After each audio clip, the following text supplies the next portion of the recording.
Hi, welcome back to Guessagaingaming playing Phoenix Point. So I'm literally, well, not quite literally, that'd be a lie. I'm playing off from the last video, but I've progressed a little bit, basically because too many of our soldiers were injured. Well, too many of the four we had left were injured, and there was nothing we could do until they recovered, really. So what I've done, which I'll show you, is the two soldiers that are injured have recovered. Everyone's got full health, and I've recruited two more through the recruitment tab, and also interestingly what's happened since, which is a good point to show you actually, because I've mentioned this before, is at this time this New Jericho Haven base is under attack by Pandorans, and as you can see on the right, and as I mentioned before, when you get new recruits you have to make their armour. You may have a gun, but you have to make their armour, and you may have to make them a new gun. So we're still making armour for one of our new recruits, and the other one we haven't even started, and yet this place is under attack. So then we have one of those dilemmas that you get in this game and many games, this game especially often. We have four fit people, and we could take them and we could go there, and hopefully we could do the job with just those four, or we can leave it and not go and help them, which probably won't really matter, other than we wouldn't get resources that we get for helping them, which are useful, especially the food. You can see at the top the green apple. We're low on food because we had to recruit those new guys, and recruiting costs food. Or we could take one of the injured, one of the people without much armour, and that's what we're going to do, because this happens quite often. So we haven't got anything for her, but this guy, we've been making armour. Oh, actually we have, that's even better. So, yeah, okay, this one. We haven't really got any armour for her, other than a helmet and some legs. We haven't got the torso armour yet, so we're going to have to go in with her as she is, without any torso armour. It's not ideal, but what can you do? Also, if you remember in the last video, if you watched, we picked up a machine gun that we found, and that's now become very useful, because now we can use that rather than try and make another one. I mean, the ones the machine guns and the things you pick up usually come into kind of three different possibilities. They're Phoenix Point's own stuff, they belong to one of the factions, or they're these independent ones, and they're never really as good. They're all right, but they're usually, I'd say they're usually a little bit less effective, but you know, it is what it is. And if you haven't got anything else, you've got to use what you've got. So we've got her with that. Now I've just seen that we've got enough armour to armour the other one. I didn't know we did, but we have apparently. So I think we got it. I'm not sure why we got it actually. Anyway. We've got enough armour for him, so we'll armour him up, and we've got a gun. It's another one of those independent guns, but whatever. And we'll give him a grenade, because you never know when you might want a grenade, and that's good. So yeah, so we've got that kind of situation where we've got people that aren't quite armoured in the way we want. She's not got any torso armour. He's got a gun that we wouldn't ideally want, and it's not much armour. If you noticed, I'll show you again, and if you noticed in that, there is this gun, which is a gun you get originally. In the first, when you start, you get one set of Synedrian armour and some rifle ammo and the gun. But because we've not allied with them, you're never going to get more ammo. So it's a one-off.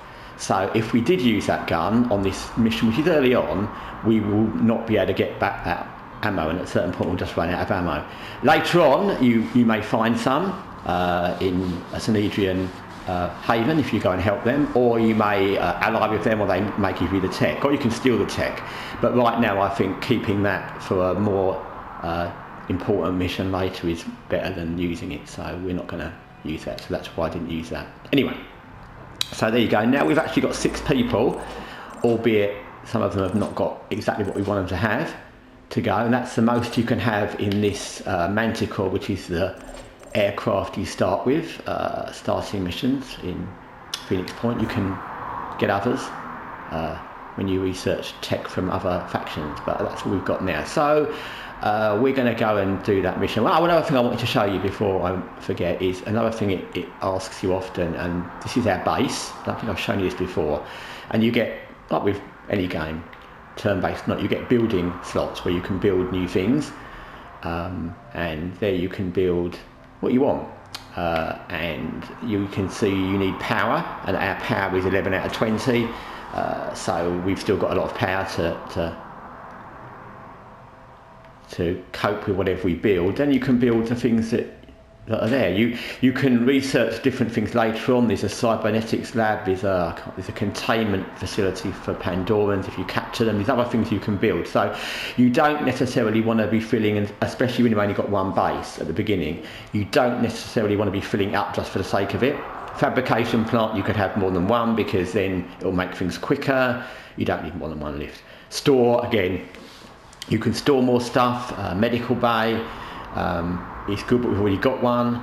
That's good to put if you get a new base, because that means if your people go there and stop off there, you can recover there, but if you need that, but you don't need more than one really. So don't need an energy generator. So the thing that you might consider here is that, which is a training facility, and all trainers at base, even the CNCF, will gain 2 experience points per hour each.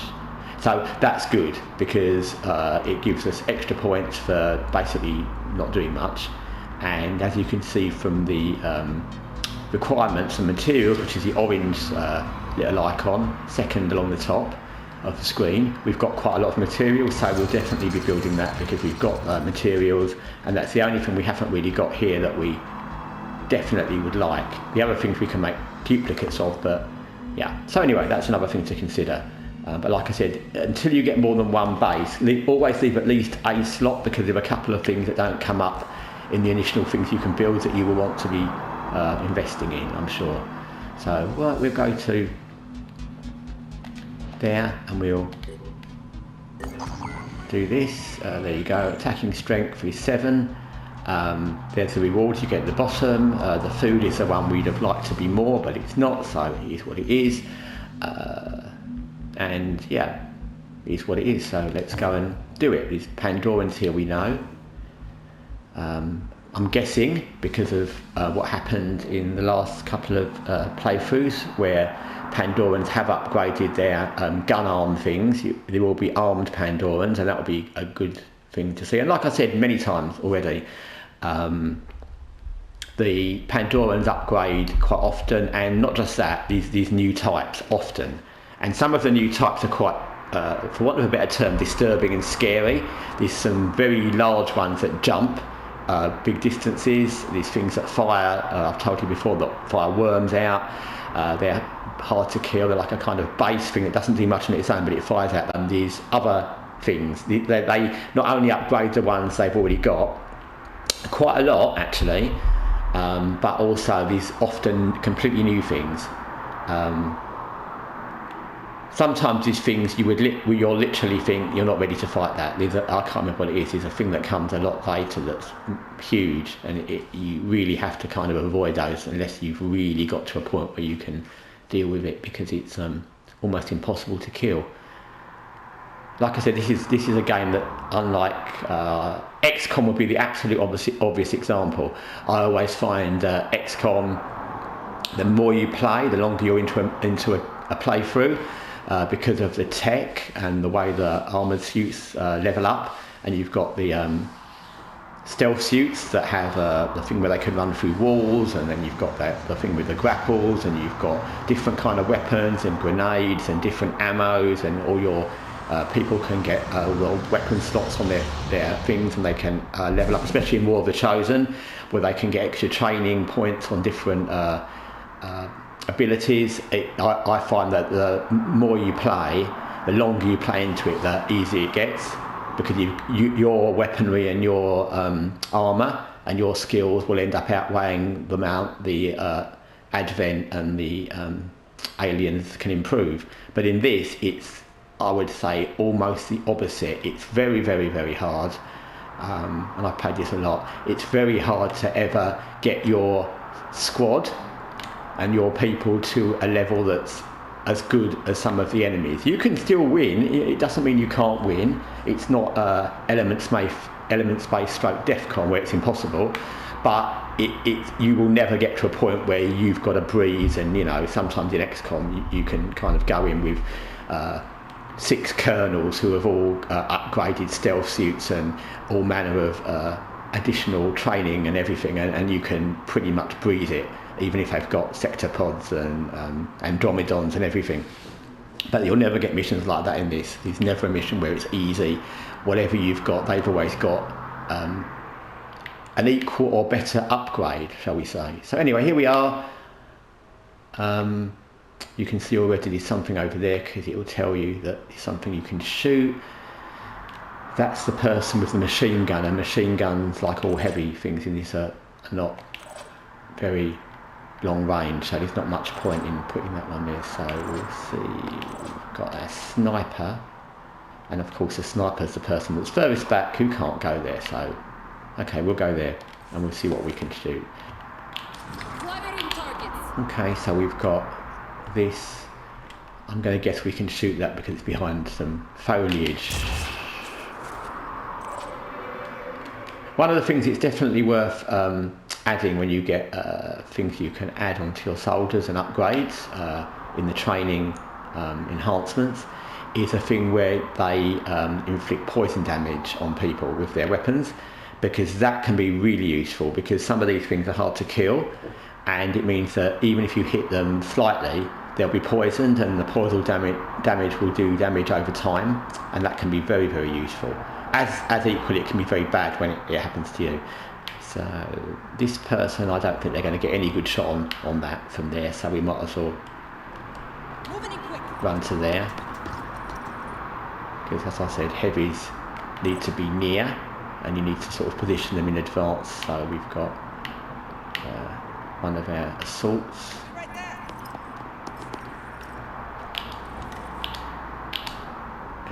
There's no way that's going to be a very good shot. So if the sniper's already kind of missed at that distance, I'm not keen to waste an assault.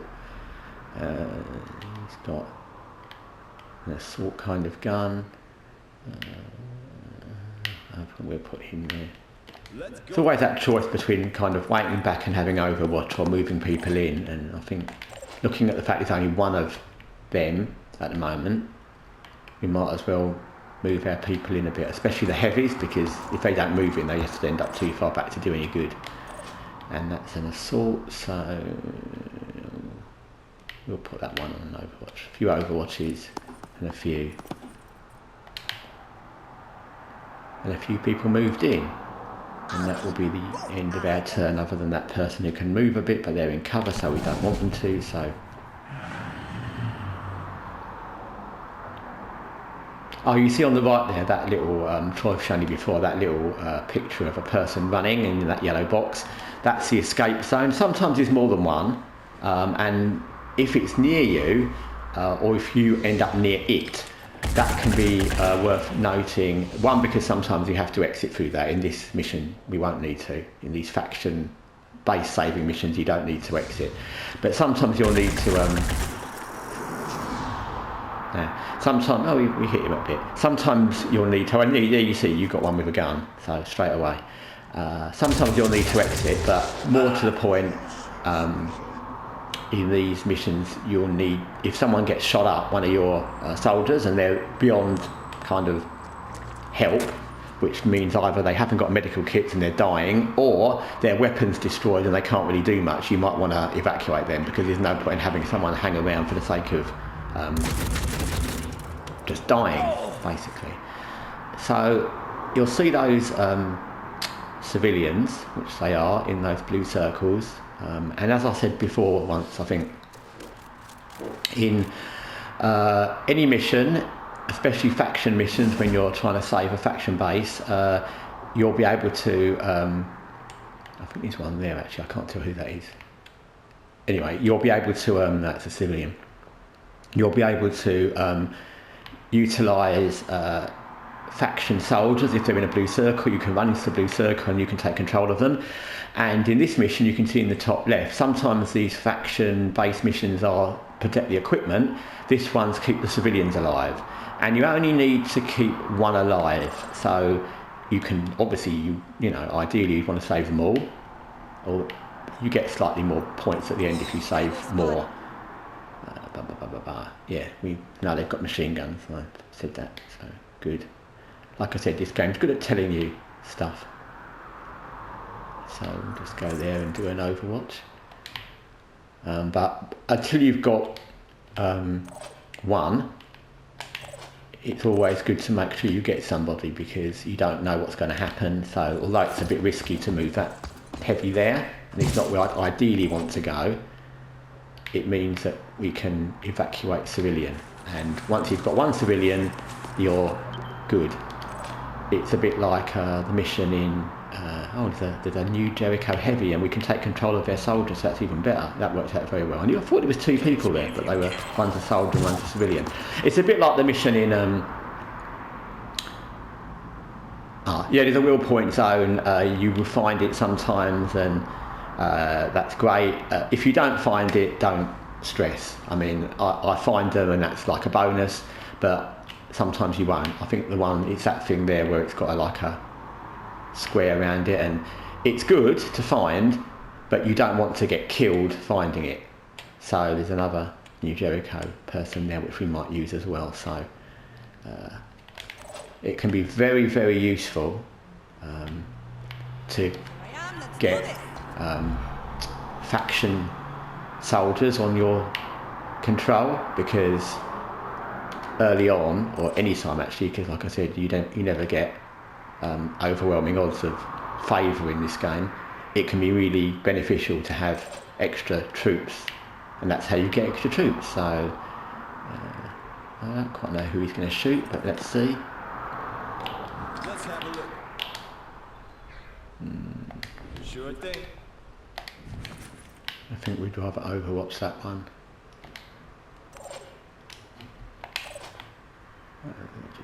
She's fine, she can go there. That one's probably going to have to run around, because probably can't do much from there, so we'll hope he comes around there. Snipers are always difficult to quite know what to do with them, so I think we need to move the sniper a bit nearer where they've got possible different angles. That one can't move anymore, we're just waiting. She can't really move. I'd rather she was there and have a good Overwatch that way, although I could put her behind cover, but then she's got that blocking her, that car thing blocking her from a good shot, so I'd rather leave her there. Okay, so that's fine.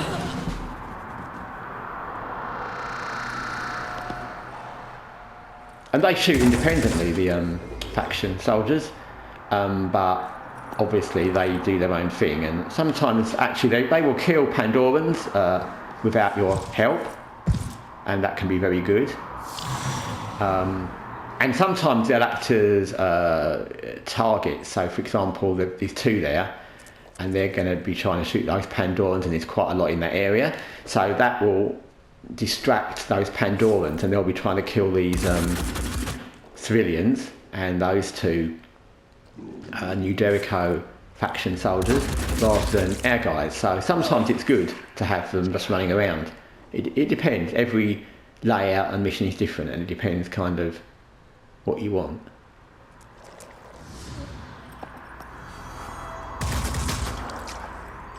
And also it depends what you've got in your own party with your soldiers, because sometimes they'll just have similar. Well, that civilian's dead, never mind.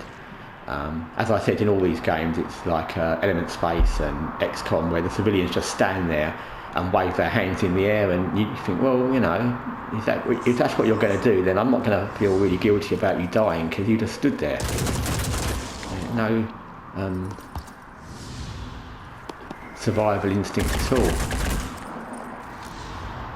Like, what would you do if you were next to a thing that looked like that Pandoran thing? What would you do if you were standing next to that and you were scared? Would you stand there waving your hands in the air and crouch down, or would you run?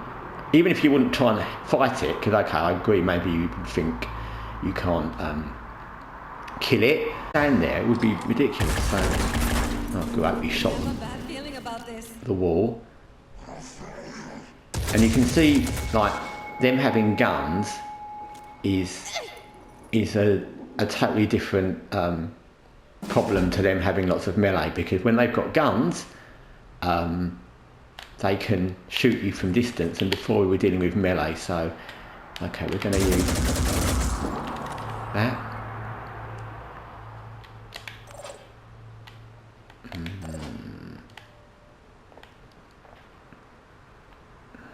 We'll have to think about that. Inside. I'm not convinced that's a very good shot. See who's got the best shot. I'm gonna grab a. Let's go. Another soldier, because I got the feeling this is that kind of mission where we're going to need more people. Okay, so that's good. We can shoot him in the head, and we will do that again. Okay, that's good. And like with our troops, later on, a lot of these Pandorans have a, there's the one we just took control of, will have a kind of return fire thing. Oh, that's good, we can maybe kill that. Or not. Okay, it's fine. So then we've got, needs to do something.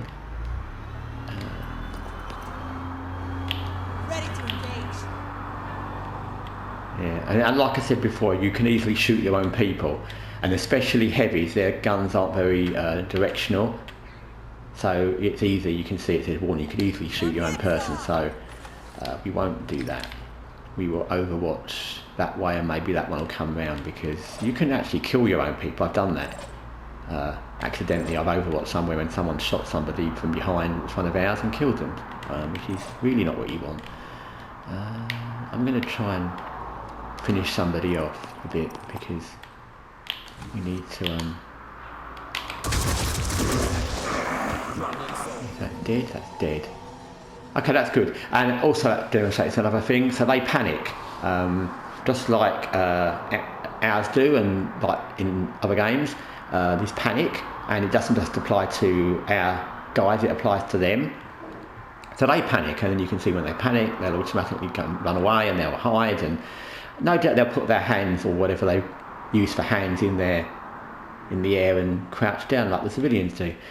So killing people can be beneficial for lots of reasons. Our soldiers panic, but so do theirs. I think that's a different. I don't think, I'm trying to remember now. They don't have panic in XCOM, do they, for the Advent? So that's another thing that's different in this game to that. This game that are extra, and they're good. The extra things are good. Like I said, there's a lot of them, but I think they all add to the game, because XCOM is what it is, and it's a really fun game, and it's a really kind of easy game. Not in the context of it's always easy to play, because of course it's not. But it's an easy game to pick up. If you want to pick up a turn-based game, XCOM is a good game to start, even if it's the original XCOM, or XCOM is it Enemy Within, or XCOM 2, because it's a good game to pick up, because once you kind of get the original thing, the enemies don't do much differently. Especially XCOM 2, I'd say, is more streamlined than Enemy Within, and it's much more silky. That's a good word, how I describe XCOM 2.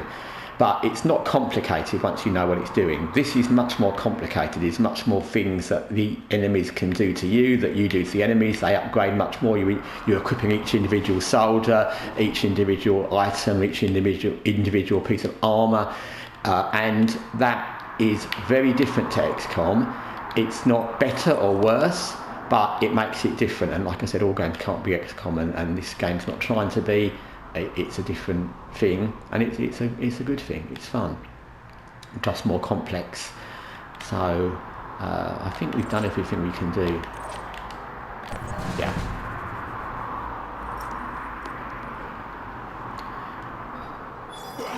And this is looking okay. I mean, you always hesitate because suddenly some really horrible Pandoran can appear, and you never know exactly what they've got that's still not turned up. I don't just mean new soldiers, but new variations or some new Pandoran you've never even seen. So you can never sort of think, oh, this is going really well. That's going to hurt. And it did. But looking at how many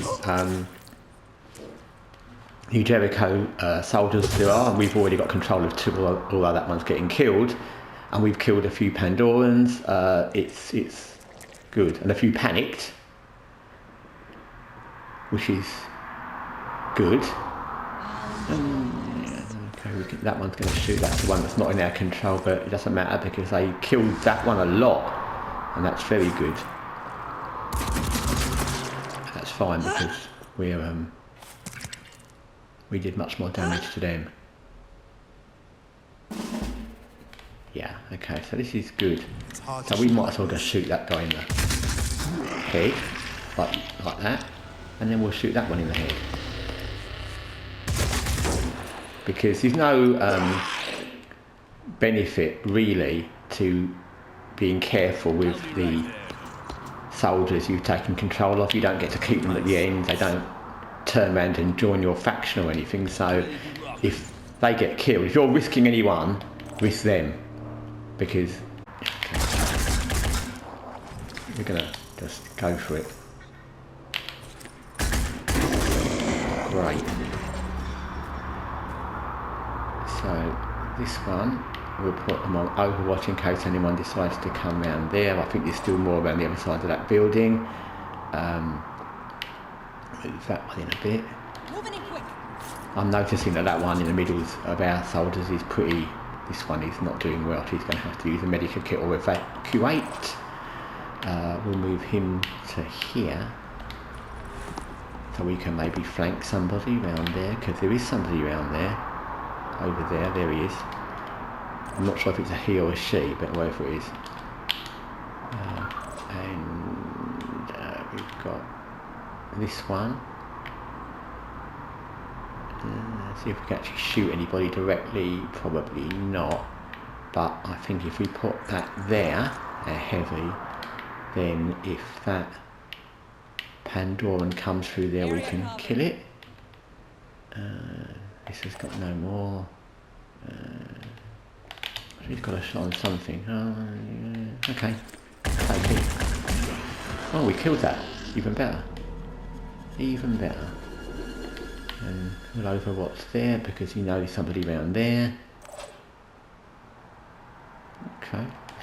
Going okay. He's got a medical kit, or she has, so that's good. Then you can't see what's going on there, but there'll be some conflict. The Pandoran will either run away or attack them. That one's bleeding, that's good. And they're going to still do Overwatch, but they're pretty dead. We did one shot on that one and we did one. Killed them.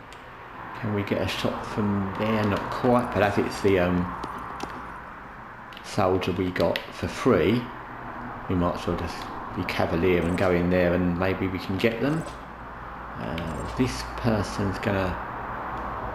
I don't like the odds of... I mean, we can kill that, but I'm aware that they're bleeding and it's a choice of like be sure to save them or maybe get a kill shot. And at this point in this game where we've kind of... We'll do that first. We've still got a shot and see. Yes, that one's dead. That's good. Oh, that was it. Okay, so there you go. So that was relatively straightforward. A few people got shot up. As you can see, there were Pandorans with guns. That changes the dynamics of the missions because you can't just be overwatching and sitting back because they are going to come and shoot you from distance like we were shooting them. And also it helped a lot that there were it helped a lot there was a civilian nearby that we could evacuate really quickly, because then we didn't have to worry about doing that. And sometimes all civilians are further away and you have to really go into a Pandoran area to rescue them, and then you can get shot up doing that. But it was helpful there was one sort of standing right near the evacuation area that we could free up quickly. And also the fact there was New Jericho troops that we could take control of, that helped a lot, because there were 3 very nearby. And again, sometimes there'll be there's always going to be faction troops when you do those faction based liberations, haven liberations, but often they're the other side of the base and you'll never really get to see what's going on, because by the time you've I think it happened in one of the missions we did before, by the time you've seen they're shooting Pandorans and the Pandorans are shooting them, they'll be dead, so you'll never really know what's going on. But they were very near us, so they actually directly affected the Pandorans that we were fighting in front of us, so it all worked out really well. That's what you get. You can't determine what you get, it's just what you get. So, you know, we would have, like I said, we'd have preferred more food, but we got resources which will come in handy later. Okay, so that's good. So the Pandorans have revealed, by the fact they've kept coming to attack places, we've tracked out where their base is, and that's very good, because that's the next thing I wanted to show you anyway, but we haven't had the option yet. So we've replenished all our things, which is simple. As you can see, it will just say replenish, and you just press replenish all, and as long as you've got the resources or the capability, you can just replenish everything without going into it individually. And then what you'll get now, and it's there, that red thing, is a Pandoran nest. And what that is what it says, it's a Pandoran nest. That's where the Pandorans are coming from. You can see the red mist, all the way around there, which is coming from the Pandoran, a lot of it's coming from the Pandoran nest. And you can see below, that's all the different factions. They'll like us a lot more if we kill that nest off, and we will kill that nest off. But we won't do it yet, because Chaos Syndicate is the mercenary syndicate where you can buy stuff. I'll show you that probably next time. So what we want to do now is we just want to go home, don't we all? And we'll recover for the next mission, which will be there, and that will be a whole different thing, because a Pandora nest is a different thing. It's different challenges, it's different things. There's no helpful soldiers you can pick up, so you need to be prepared, and we'll be doing that mission next time. So thanks for watching. Next mission, Pandora Nest, and in the meantime I hope you're having a lovely day, and take care. Bye.